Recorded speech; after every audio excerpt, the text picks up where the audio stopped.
Non song ebon preno Ghana adesmaima non song ena boy yema mu nyina ajo enwomakwaba eba fast TV enwe non song ekase ne weso emra song sansam ahodo ya yensentrofo ete wo hugu monte so eboboa no ema yensamufo panyin eso ne nsemu krogen ese ebibro mu nsuo owieye ena odesma yense yenkenkan emfama mo ensam no eye dos yie pa nemum de sefata se motie bi eni sem Ghana mampanya be de che Dr. Alhaji Mahmood Bawumia e de atodwa se enwumanyia pa se Ghana fo ye be ma yeni age e wo ye manyumu sanso ena oswafo ye ono ena wo ahafo ano e de atodwa ese e wo se adwuma etimibu e wo mem se beye na ankonkro bia e benya ne sa no adwuma we ene ensem afofo pi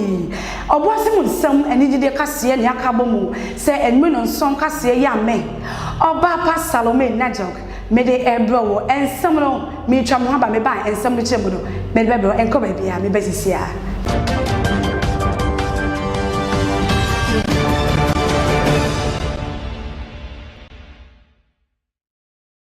Ghana adesmai mama sanso amamo kwaba na nase enconfirma best kitchen so pedwan papa edidi a kopiemu e wo best kitchen wo mo cha kwan e wo boase nyim nsuta wo mo ene to bo parliament no e na ben sanso e na ST studio esiesie bichi ho wo bo mu le cha kwan e wo boase ase enyinam e kwantempon no so wo no ene old cemetery no ene di enhwene mu afei ensem no enchemu ankasa ene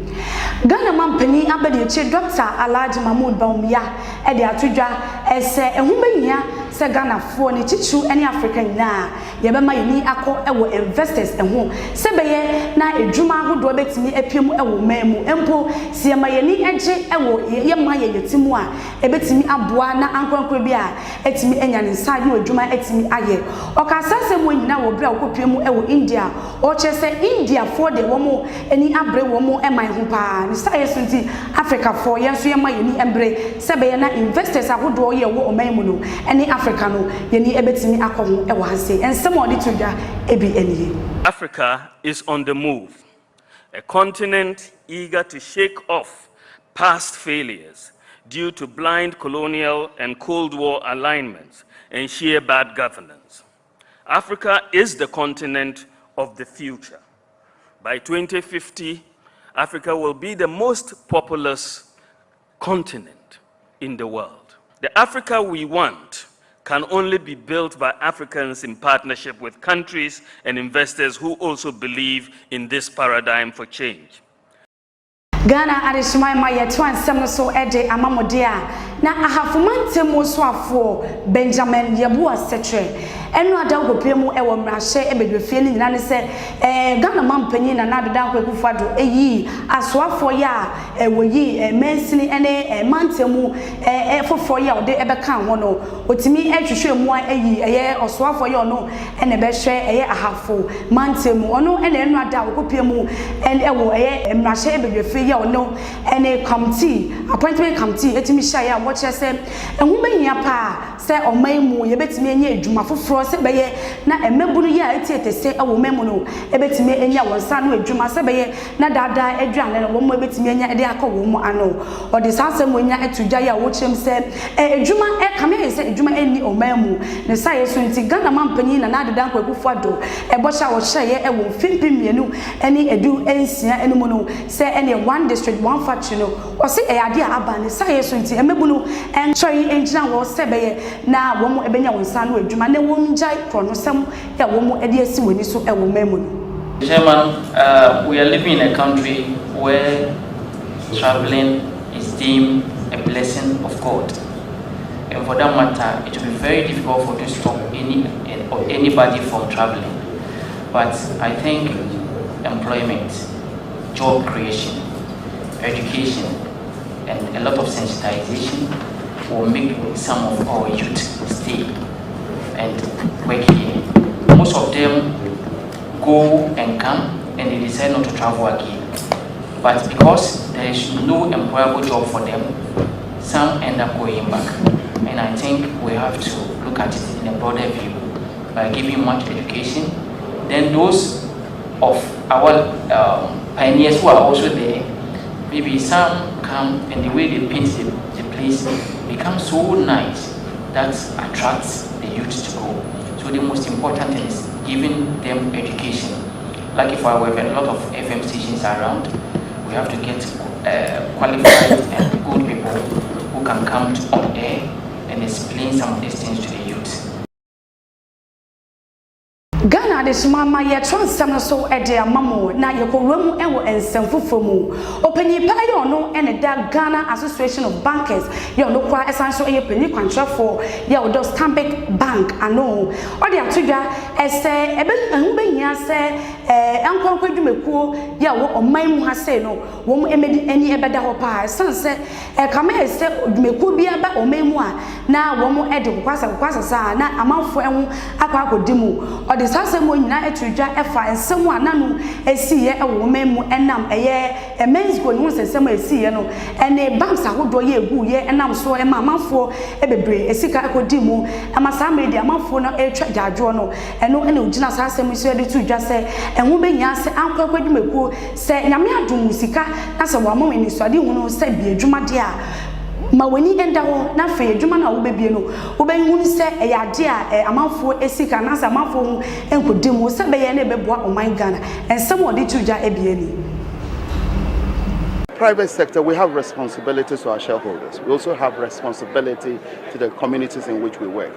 For us, within the context of government, no private sector operator would want to be caught on the wrong side of doing something that you can be held up for damaging the environment. So whatever government does, we probably will be ahead of them. Government will be dealing with a global issue of, to your point, accessing global funds to fight climate. And why not? Because climate is a global issue. All the difficulties we have now has been created by all the industrialized countries. And climate change damage is directly correlated to industrial development and the search of resources to feed industrial development. So those are big matters government has to deal with. But for us in the private sector, whether it's banks, whether it's our clients who are going into all sorts of activity, manufacturing services, whatever it is, the impact of that activity on the climate is studied in detail. And if there are risks which can be remedied, fantastic. If there are risks that cannot be remedied, as I said, we will not fund those kind of projects. Even agriculture, where we think that is the lowest hanging fruit, you've got to do it in a responsible manner. You know, you just don't go and deforest, bare the land to the elements without any kind of technology to protect the soil, prevent runoff water, contain water. All of those things have very detailed technical science behind it, and we ensure as banks and also as private sector people that we employ those sciences to ensure that we're doing the right.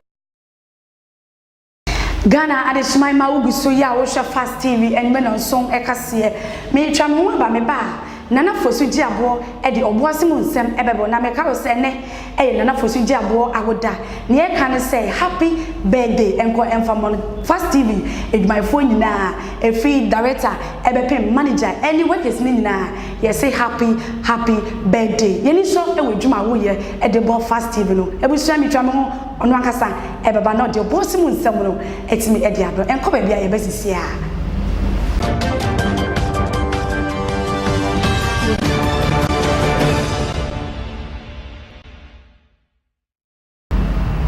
Yesanso ema kwa babiem edoba Fast TV anwumre no nso kase so obapa Salome na jok ena wotenika so de omayimu ensem ede etudwa ede ma no na de duso no eye wo boase ena fi adanso emu ensem ena braso se yiba mu na fi edigu ho ema wotie na oboase mu ensem no na ede ni eche angogo Ashantefo asoye na nsem mu ena bebetodwa se ne angogo Ashante ayese wafa no ho anase wahya ase a wofa nipa adwuma ewo adwuma ko no mu na eno ena koba ase oboase adehye wom enti ase se adenti na koba ase yefa adwuma na enya nte oboasefo nkase won so yefa omomo ye adwuma ne bi na eno ena ebo anan eni honorable Kofi Ansa ya ono ena dawa wase kriki abato empasua so ekodi nkomo ya wode enchiremu ema yese so hwe adehye no so wo so ayade se won assembly members no ena ewesof mfato mo so na omo kan masem edemo aninti ana na nse wote se enkasem members na assembly bedoku ni nyina kan bom na afi wonu aye o ye kyekese pa ede atia angugu Ashante se be na omehwe no mafa boasefo wei ene ensem a odi tudwa wabra yakopie na so edi enkomo no Assembly members, I'm saying we shall represent a community no. Ewo assembly no. Na omo how how. Na omo how community ne how nyina eni say. Ansa na AG ebeba no. Ye nyina ye hu say mines no ne yedi nkita hu bebre se ne be ya ye manfo nso ebenya adwuma ne bi aye. Na nyamencha de omo kan ye no say semi skilled any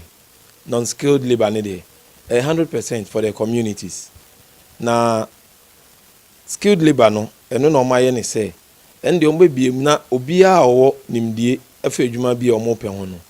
omatwa banti wa obenya kwan wo mu no ana nyame be ye wadom no a obe go through no na che say ene na ya fa na nka na eya adwempa na de ama sisi a dede kakra aba ene say adwuma ne hya ase efa nipa kakra ya no the members ehun ni say I say semi skilled ne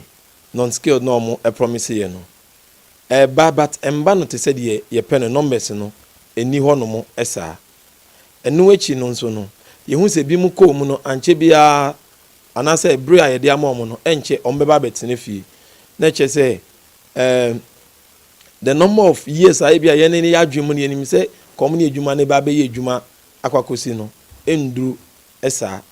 eno ne nyome bi ye keka bo mu a amanfo edi consensus ni dede edi eba ye mpesua so anasa ye ho no mo edi be report man enu wachi yesan so ebisa no say so obehwa ya de san gura Ashanti offer adwumefo no hia obi asabi wonya ntete ewa adwuma num ansa no wafande kan say skilled labor no na enu ene ebisa no wo che say so hwe oboase ha ye was skilled laborers ewa ha won betimi ya adwuma aboma gura Ashanti atimi atumpon na fe aboma oboase fo nso se ye ho atimi atoye esan say so hwe ebiase afa na nyina ya de say oboase wono mo ya adwuma mutu good ewa ha ache ena ya ebe fom emebim ko South Africa ena fi Australia mo ko ya adwuma ho endi so ka say skilled labor ya de so oboase ya je obi ho ha ngura Ashanti eya so nani eto fom na wa hwehwem yi a obenya bi na fi aboa ama adwuma ko nso atimi akonanim say ye can qualification dia me gidi say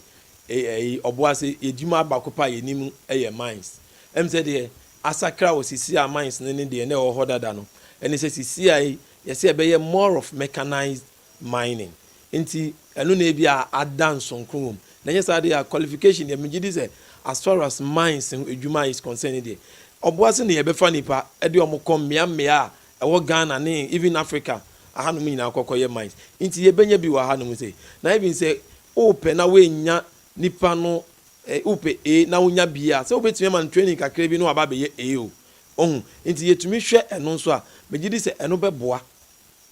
emma saa we ni nyina mba ya ngi ntum say ye wo adwen ni nyina expertise ni nyina bi e wa ha de but megidi say ne dodo na de ye benya bi wa because mechanized mine no mo ye wa ha no megidi say oko other African countries ni ade a in modern times and no most of them employ in ye wonkofo ha mo free akọ nti it means say oboase de ka yewude mines twa obi mpo a ka oboase fo na ye fa edi twa obi mpo nti meje de say nimdie a ye hia wo ho no mo eno ye ka say ye nya abotre ni atwehwe mama nkofo de omo nkrata aba ye benya bi ama omo akoye adwuma no Honorable Kofi Ansa ena wote nka no se wode ensem no eto ade ma enkomo bebre ena ye no edie na mom nyame adom a ne nkomo no ye beto aso na afi ya heba bi a ede ebekọ wie na aboa ama oboase ade hye wo muso musu se adwuma na ba na nso wo enyenya bi nyeye no na enhyehyɛ ya ngogoro Ashantefo enso eye ede aboa ade hye wo oboase ena afi adanseman mu no ye de ni nyina atimi ede abramu midin ede nana fosu kuna duji agbo oboase mu nsem ena mede ebramu metwa me ho na Obapa Salome na jok ede mu awie na ene birthday ndino wa kyede a na wa ne fast ansa kwa na ade ache na me so meso mboko ede amamo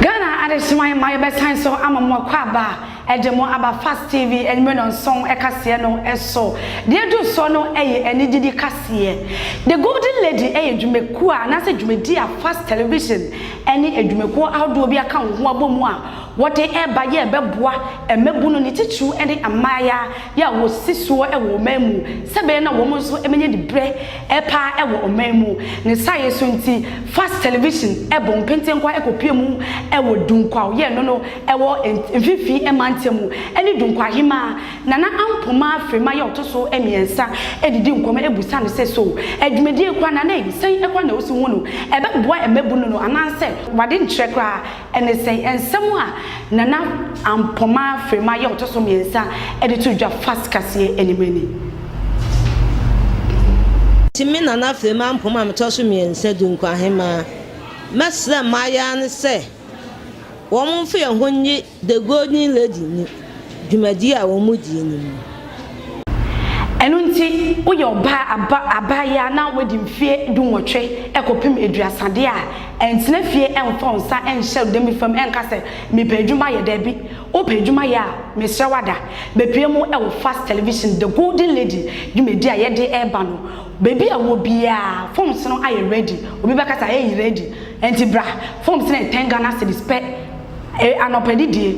enya hwe nti fa 10 cedis no fabra lebeto forms no letimi nya nimdie achede bi adoma achede bi anyakopon ede che wo no beyi pie na oman Ghana fo so wo mu enhu na ye ka wo se edwumadie empanyifo ekukudam na wo mu ensa ehya ase na na hima munima dede ye otoso mienu adanse hima ono akasa ne hima anase ne hene wo mu etadwumadie na echi dendenden ye nya asem sanso na odotobri rural bank omemo fada ba bia wo mu ati se wo mu so etadwumadie yi echi ye ye dwumadie yi ede ebro ti bia wo bia twetwemika na bepeke phones na afei dwumadi a wo betimi aye no wonso wetimi edadi ama Ghana fozo etimi enwu ebusua ha ena medika se nina ebesia medi oba pa Salome Natural the best kitchen ena so yesensa so ena ST Hair Studio esese bichiwo ama me ho ayefe nyame adom ebesan so ehia mepam makram